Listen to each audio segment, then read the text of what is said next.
Welcome to the Retirement Planning Show, your source for financial strategies to help you retire with confidence. Featuring Chip Coughlin of Retirement Income Analysts in Syracuse, New York. Chip is a registered representative, and securities are offered through LPL Financial, member of FINRA SIPC. Investment advice offered through Stratus Wealth Partners Ltd. Retirement Income Analysts and Stratus Wealth Partners are separate entities from LPL Financial. And now, here are your co-hosts, Matt Halloran and Chip Coughlin.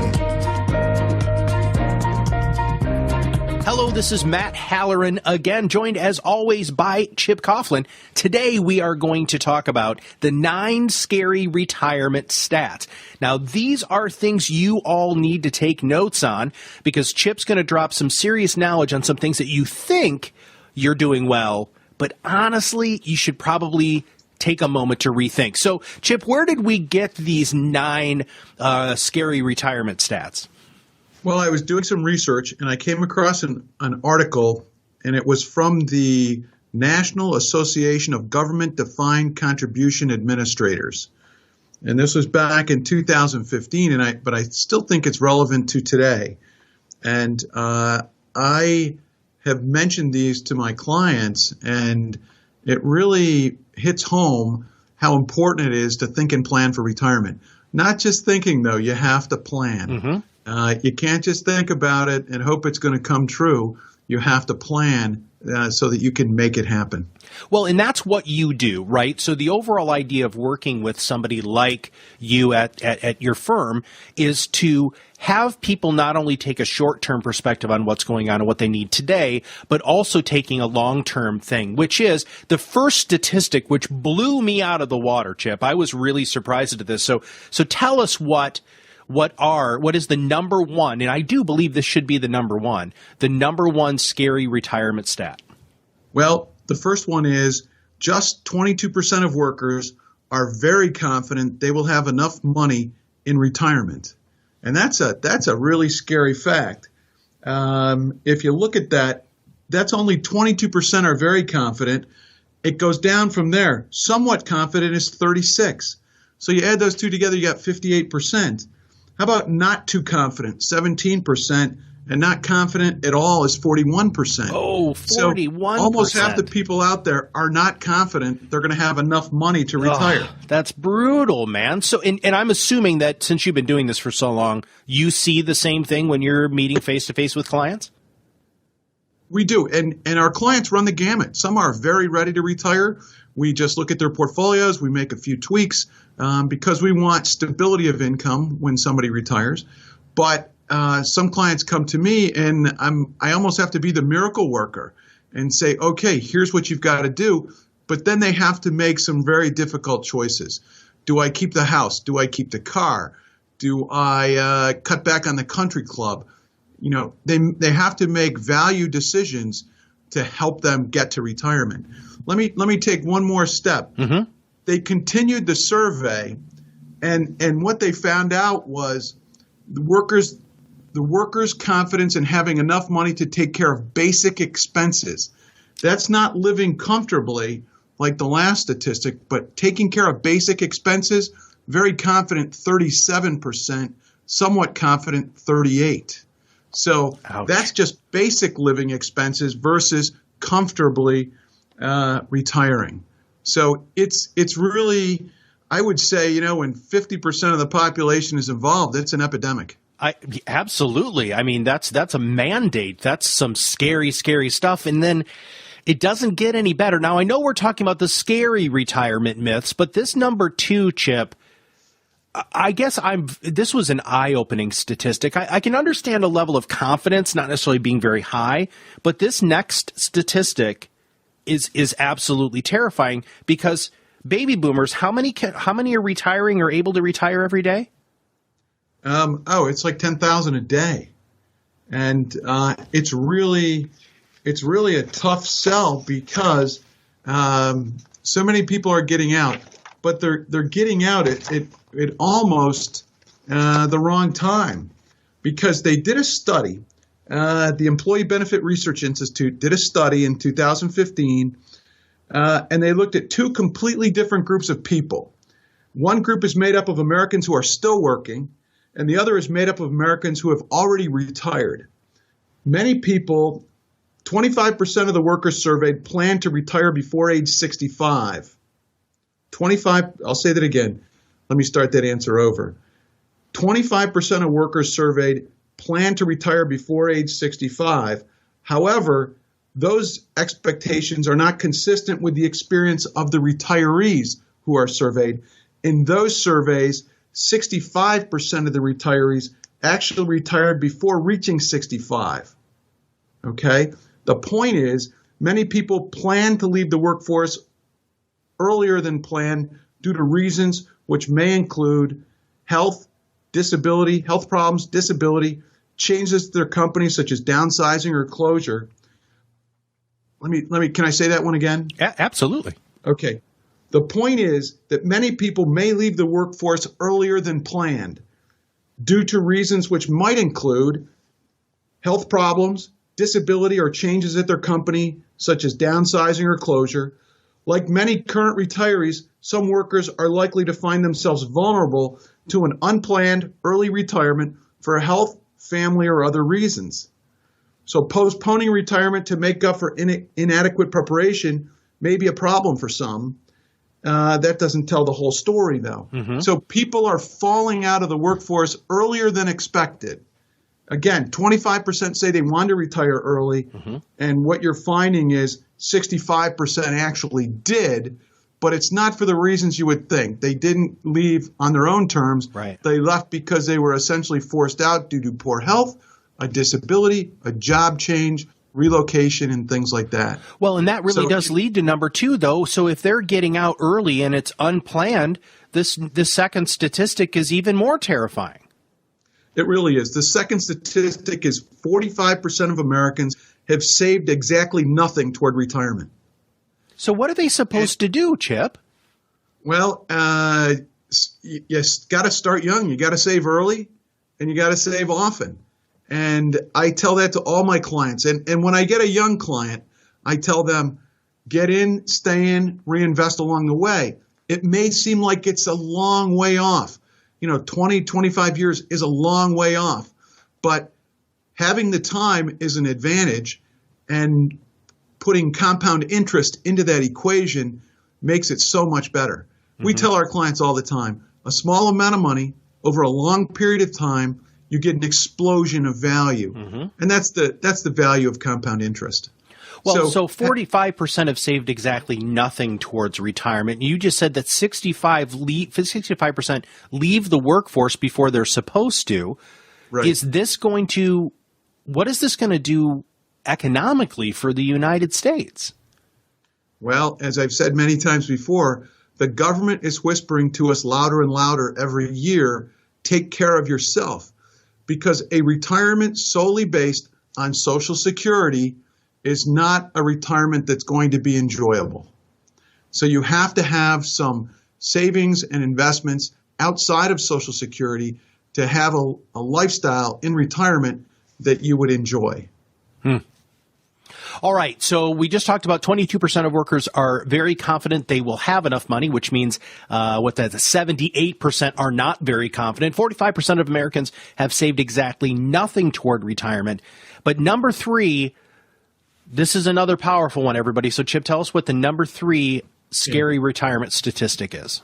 Number three, there's a magnitude of financial challenges for upcoming retirees that have not been faced since the Great Depression. Okay? Mm-hmm. What would those be? Well, think inflation. The inflation rate for the last 10 years is just under 2%, and the historical rate of inflation for the last 20 years is 2.2%. And we think inflation has been very low in the recent years, but as interest rates go up now, we're going to see some inflation rise. And let's not forget, many of the other countries around the world have inflation rates that are much higher than ours. The second thing that I see is people are living longer.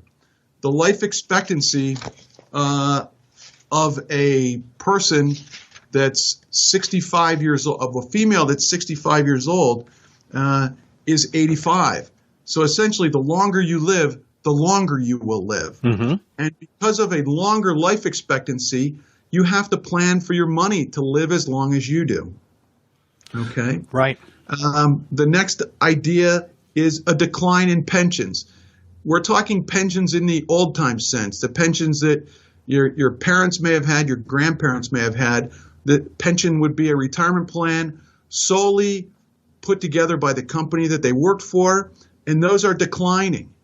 Okay, and there's a lot of reasons for that decline, but as 401ks become the mainstream, and they've been around for a while now, the true pension plan is disappearing fairly rapidly.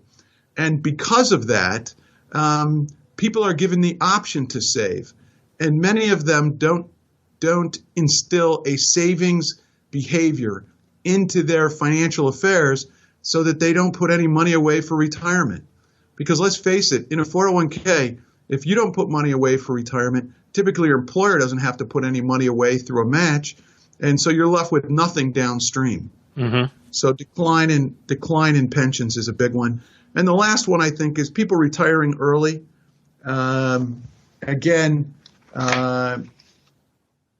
People desire to retire earlier. Add that with an increased life expectancy, and you could have somebody that is retired more years than they worked. Mm-hmm. And your income throughout retirement has to last. And as I said, the first point was inflation. You need a rising income in retirement to offset rising prices. And people just don't seem to understand that. Let me give you an idea. If you retired today and you needed $5,000 a month to pay your bills, okay, if we assume a 3% inflation rate, 10 years from now, you'll need $6,720 to buy the same goods and services. And 20 years from now, that $5,000 needs to go up to $9,000, just a little over $9,000, $9,030. Okay, and that's with reasonable 3% inflation. So people are living longer. Inflation is going to go up and affect their purchasing power. There's a decline in pensions. So really, in America, they're throwing the ball to the citizens to really take care of themselves. And I think those are the challenges faced by a lot of people today. Mm-hmm. And it comes down to, if you look at your budget, your monthly budget, it comes down to a tug of war between needs and wants. Okay, I need food to live, but I want a boat. I know that's an extreme example, but you need food, you need clothing, you need shelter or a house, but you want a nicer car, a nicer boat, a trip to Disney World. And I'm not against all of those things, but you have to make a judgment on what's important to you. So for many of our clients, we tell them they should save or invest about 15% of their income, not to be rich, just to be reasonably successful. And that 15% can be in your 401k, 403b, and things like that, as well as building your emergency fund and things like that. But in America, the want it immediately generation, the fast food generation, they want that boat right away. Instead of having a goal and saving towards it, they want it today. So they go out and finance the boat, and they put retirement on the back burner. Mm-hmm. And unfortunately, time marches on for everyone. And they get down the road, and it takes so much more investment over a short period of time that it's almost you can never catch up. Right. Well, and it's even more difficult to catch up because the fourth statistic here, really, you just touched on it a little bit, has to do with life expectancy and the fact that women live so much longer than men. And there's a couple of other statistics that aren't here, but that 70% of women leave their husband's financial advisor, and 85% of them don't feel prepared from an education standpoint to manage their assets. So tell us what the number 4 scary retirement statistic is. Number 4 is the life expectancy of a woman is 85 years old, assuming she's 65 today, causing the women to potentially encounter more grief than men. And, you know, the life expectancy of a woman at 65 is 85. The life expectancy of a male at 65 is 82. So there's a 3-year gap there. And it's really tough. I think what you just said about women not having a great understanding of the financial affairs of the family and things like that. One of the reasons I teach a course is to empower both both spouses, the husband and the wife, to make wise financial decisions and to be ready for those life-changing events. But it's really tough. We want our clients to get an idea of their life expectancy, and I send all of them to a website. It's www.living100, the number 100.com. It's a life expectancy calculator. I ask all my clients to go there because in many times it gives them a wake-up call. Hey, based on this set of circumstances where I am right now, I could live till, and we've had some come back. We've had some very healthy retirees that say they're going to live to 92 or 94 years old. But they look at that and they think, wow, I'm 65 and I'm going to last to 94. That's, a long, long time. And they've got to make a plan to get there. And they know that they've got to have their purchasing power remain the same. So they can't succumb to inflation over time. So you have to have inflation-adjusted income, or let's call it a rising income stream in retirement to offset rising prices. Well, and so one of the other pieces that I'm hearing from you here too, because you were just talking about pensions, is there's another statistic that's coming out through this report here that talks about health insurance, and you're going to talk about. We're going to spend a little bit of time on health insurance because a bunch of these, really from 5 till 9, does talk a lot about healthcare. So let's jump right into to the fifth retirement statistic. Okay, number 5, only 1 in 6 employers offers health insurance coverage for retirees. And that's a really tough statistic. In the old days, in my grandparents' days, my parents' days, the employer provided health care during retirement. That's changing now. And I think it's brought on by economics. The cost of health care is increasing every year, and it's a very major cost for a business, or a burden of a cost to a business, to continue health insurance for retirees. So you're finding that becoming less and less. As I said, only 1 in 6. So if you retire early, you've got to go out and find your own health care. And that can be very costly. It's a real wake-up to some of our clients. But let's say that you do retire and you're going to have to provide health insurance for yourself and for your family because your employer is not providing it. Well, many people say, hey, I can get out to age 65 and then I go on Medicare. And, that's kind of a savior. But Medicare does not provide all the care that you need. There's several different parts to Medicare. There's Part A. That covers the cost of hospital care, limited nursing facility care, hospice, and some limited home health care. Part B helps cover the cost of doctor bills, outpatient and emergency room services, ambulance services, diagnostic tests, laboratory services, and things like that. Part C is if you're in Part A and Part B, you're eligible for expanded care like an HMO run by a Medicare-approved private insurance company. And Part D is the drugs, okay? Those receiving Part A and Part B are eligible for this voluntary program that covers prescription drugs. But you have to wait till you're 65 to get that. And it does not cover everything.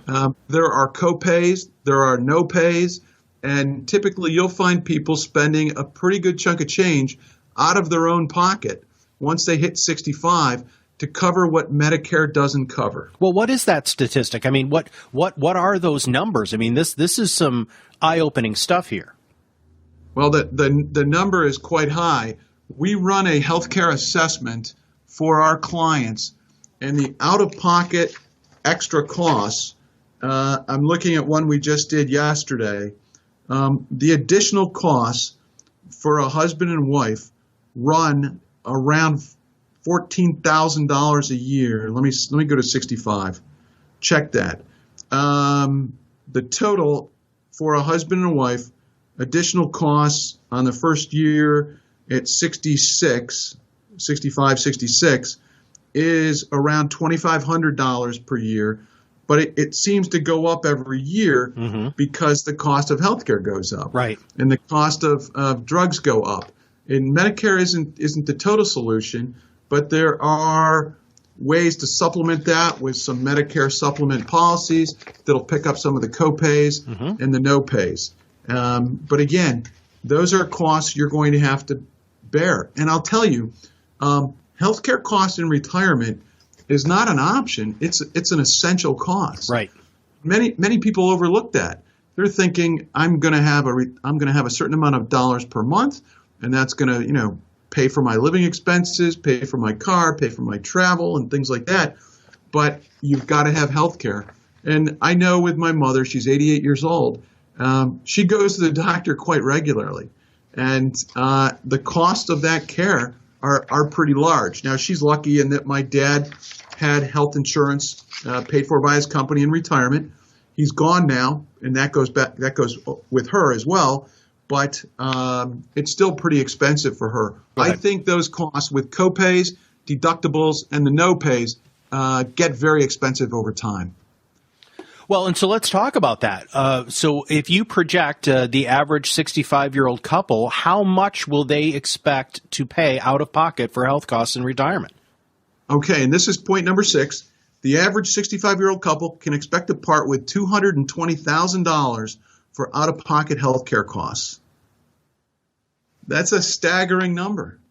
And if you took that number out of your retirement nest egg, it's pretty substantial. Right.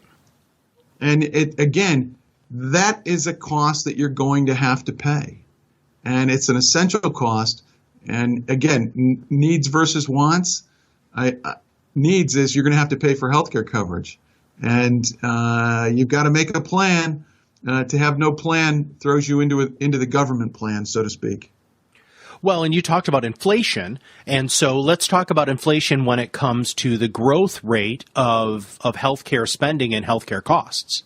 Well, number 7, the annual projected growth rate for healthcare spending is 5.8% through 2022. That's twice the rate of inflation for the past 20 years. And that's brutal. That's brutal. So I'm sorry. Remind everybody what is the rate of inflation? You talked about it already. What were the numbers? The last 20 years, the rate of inflation has been 2.2%. Okay. On average, and we're talking 5.8% through 2022. So it's more than double the past 20 years rate of inflation. And as we know, inflation eats up your purchasing power. Mm-hmm. How do you plan for this stuff, though, Chip? I'm sorry to put you on the spot here, but we're already through number 7, and I've got these gears turning. I don't know if you can hear them in my brain. It sounds like a terrible grinding noise. But how do you, as a financial advisor and a person who really does, is a retirement income specialist, what do you do? How do you plan for any of this? I know we have 2 more left, but if you don't mind, let's take a pause here and break these down. Save early, save often, I got that. But when you're talking about $220,000 for out-of-pocket health plus a different inflation rate for healthcare spending than what's the normal inflation rate, how do you keep all of that straight? Okay, well, we do a healthcare assessment on our retirees, and it's done. It's an actuarial company that put this together, and we show them based on some very easy healthcare questions. Looking at their personal and historical health care, how long they're going to live, because there's a life expectancy calculator built into that, but it also looks at their current state of health and makes projections based on that. And that's a cost that they really have to set aside. And they can set it aside. They can have a sinking fund, meaning they put a certain amount of dollars in over time. We can tell them what the median is. How much they would have to set aside. For the client we did yesterday, they've got to have about $22,000 a year on average, okay, to get them to their life expectancy with the additional costs, out-of-pocket costs, and things like that. And we have to have a fund that's they can draw down $22,000 a year on average. Now, some can't step up to $22,000 a year. So we try to find a number that works for them. If it's $10,000, we'd put a certain amount of money away. If it's $15,000 or if it's $22,000, obviously you got to have a nice chunk of change to put away $22,000. Mm-hmm. In that case, it might be $400,000 or something like that, and that's a huge number. So if you have that, you're fine. But if you don't, you have to choose a lesser path and hope for good health. Mm-hmm. You'd have to put less money aside, but you have to have some money aside, because taking it out of your current income will be devastating over time. Because let's face it, costs are going to go up in retirement. You're going to live a longer retirement.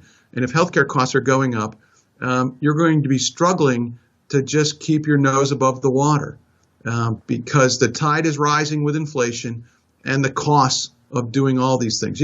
Food, shelter, clothing, car expenses, maybe some travel, but healthcare costs. Again, if everybody's listening, it's an essential cost. It's not optional. But Chip, I mean, what about? I mean, you just went through Medicare, right? So what about Medicare and Medicaid? I mean, how much of that aren't I supposed to be taken care of? Okay. Well, Medicare is out there for everybody, but Medicaid is kind of the fallback position. You have to essentially be broke to get Medicaid. And when we talk about even like long-term care, and that's that's the last point in here. Number 8 is Medicare will pay an average of 62% of retirees' healthcare costs. So if we figure 62% of your healthcare is going to be paid in retirement through Medicare, but if you look at long-term care, and 70% of us are going to need some long-term care in our retirement, and there's certain ways to get there. You can have a long-term care policy that picks that up, but those policies are getting increasingly expensive, and the field of companies that are in that area is getting very, very small. So it's tougher to get. There's fewer companies, and because the incidence of claim is rising, the cost of care is going up. The cost of the policies is going up pretty good. So people often ask me, is my Medicare going to pay for long-term care? And the answer is not really. Medicare is a federal health insurance program, and it provides short-term medical benefits. But Medicare only pays for skilled care. In general, other than hospice care, the condition being treated must be improving to continue receiving Medicare benefits. Well, long-term care, when you're in that long-term care situation, you're just maintaining. It doesn't seem to be getting any better. So Medicare is not the answer. And then people say, well, what about Medicaid? Well, yes, Medicaid will pay for your long-term care, but only if you're broke. Medicaid is a needs-based program. It's a welfare program. It is the only public benefit that pays for nursing home care. Okay, but you have to be almost busted to get Medicaid to pay for it. You have to meet financial qualifications, and I wrote these down. A nursing home patient is not allowed to have more than $2,000 or $3,000 if married, if they're a couple, of countable assets. Okay, and the countable assets are going to be bank accounts and things like that, savings accounts and such. The community spouse living at home is allowed to keep a limited amount of countable assets to live on. They're calculated by different states, but they can touch the income from your retirement accounts. They can't touch the principal. So Medicaid is not the answer. And I try to tell my clients, you have to impoverish yourself to get that, and it just doesn't work. Right. Nobody wants to go down that route. So they need to do that. And let's face it, a lot of people don't want, if they haven't done any planning, then they say they don't want the nursing home to get their assets if they need to go in the nursing home.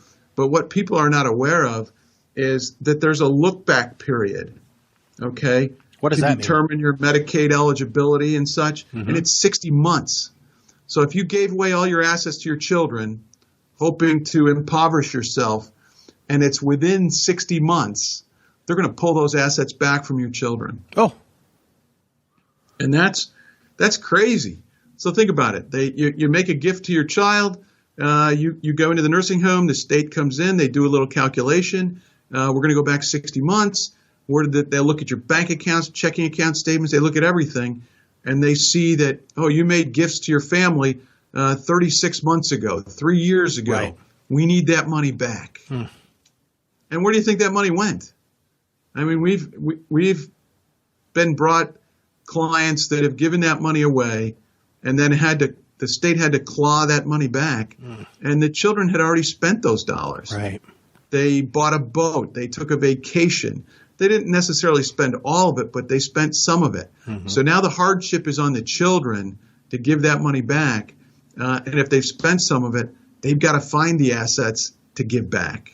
And that's very difficult. That's brutal, man. All right, so let's go through the 9 scary retirement stats one more time, and then after you get to number 9 and you finish number 9, let's talk about what you tell people a little bit more in these classes that you teach about how they can make it so that they're not going to be part of these really scary statistics. Well, okay, the first one is 22 workers are very confident they will have enough money in retirement, but it's just 22%, so it's not much. Number 2 is 45% of Americans have saved exactly nothing towards retirement. That's a tough statistic. Number 3, the magnitude of financial challenges for upcoming retirees. There is a magnitude of financial challenges for upcoming retirees that have not been faced since the Great Depression. And again, that's a really tough thing. We're talking inflation, longer life expectancy, decline of pensions, and perhaps retiring early. Number 4, the life expectancy of a woman at 65 is 20 more years to 85. Because women outlive men, they potentially encounter more financial grief than men. So living longer is a benefit, but it's also creates some challenges financially. Number 5, only 1 in 6 employers offers health insurance for retirees.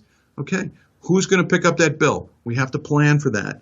Number 6, the average 65-year-old couple can expect to part with $220,000 for out-of-pocket health care costs during retirement. That money has to come from somewhere. Number 7, the annual projected growth rate for healthcare spending is 5.8% through the year 2022. Again, that's twice the rate of inflation from the last 20 years. Number 8, Medicare will pay for an average of 62% of retirees' healthcare costs. The question there is, where's the other part of it going to come from? The other 38%, where is it going to come from? And number 9, the average long-term care costs for 1 year, that's a single year, if you're getting long-term care, is $200,000 plus. So it could be more than $200,000. Well, and so 5.8%, projected growth rate on $200,000. That's a lot of money. It surely is. So the class we teach, we tell our clients, number 1, to be aware. Number 2, they've got to have a plan. And they really have to manage their lifestyle and their assets appropriately. It starts with a budget. It starts with a cash flow analysis. It starts with a net worth statement. So those 3 things, and it's basically taking a financial inventory of where you are now. And the earlier you do that, the earlier you get on this program, the better it's going to be for you. Because time and compound interest can help you solve these equations, but coming in at the end, coming to see me at 64, wanting to retire at 65, there's almost no planning capability there because time is running out. We had a client come to us. They were from a neighboring city, and they came to see us, and they had a nice house, a beautiful house, but their children were grown and gone. The children never came home, and they owed $220,000 on a house that was worth $450,000, let's say. And they had quite an expensive car. They had a country club membership. He actually had 2 country club memberships. And I asked how many times he played golf in the previous 12 months, and he said 6 times. So he had 2 country club memberships, and those are very expensive. He was spending almost $1,200 or $1,300 a month on country club memberships. And he wanted to retire in 6 months. And he had no possible way of doing that because he had a big mortgage. He had a big car payment, and he was spending money at a country club that he absolutely spent. He was way over his head. So I would say he had a lot of show, but he didn't have a lot of go. And so the ideas we had to give him, or the remedy to his situation, was a tough one. Sell the house, take the cash, buy a condo, no maintenance, smaller space, lower taxes, and so on. Sell the car, take the net proceeds, and buy a small, they're not small anymore, but buy a Toyota, Kia, Hyundai, Honda, something like that. Again, limiting his cost, reducing his overhead expense. And lastly, I had to tell him, you got to get rid of the country clubs. One is too much, and 2 is way too much. So we had to tell those to him. And he saw the light eventually, and he said, I have to make some changes. And it was because his lifestyle line, if you think about it as a graph, his lifestyle line was right on his income line. Mm-hmm. Okay? He was spending everything that came in the front door. And it was killing him. Because he was doing that, he couldn't set aside enough money to plan for a good retirement. So he had to make some changes right now. And they were logical changes. But it was a blow to his lifestyle and standard of living. But if he kept on the course he was on, it's like a plane running out of gas. It's not a good ending. It's not a good ending. Yeah. All right. Thank you very much. Any other closing thoughts? That's it for today. The key is prepare. Prepare in advance. Don't wait. Don't put it off till tomorrow, because putting it off ultimately leads to having no options in the end. Well, and thank you for giving all of our listeners today a lot more options and a good wake-up call on these 9 scary retirement statistics. This is Matt Halloran for Chip Coughlin. Thank you, and have a magnificent rest of your day.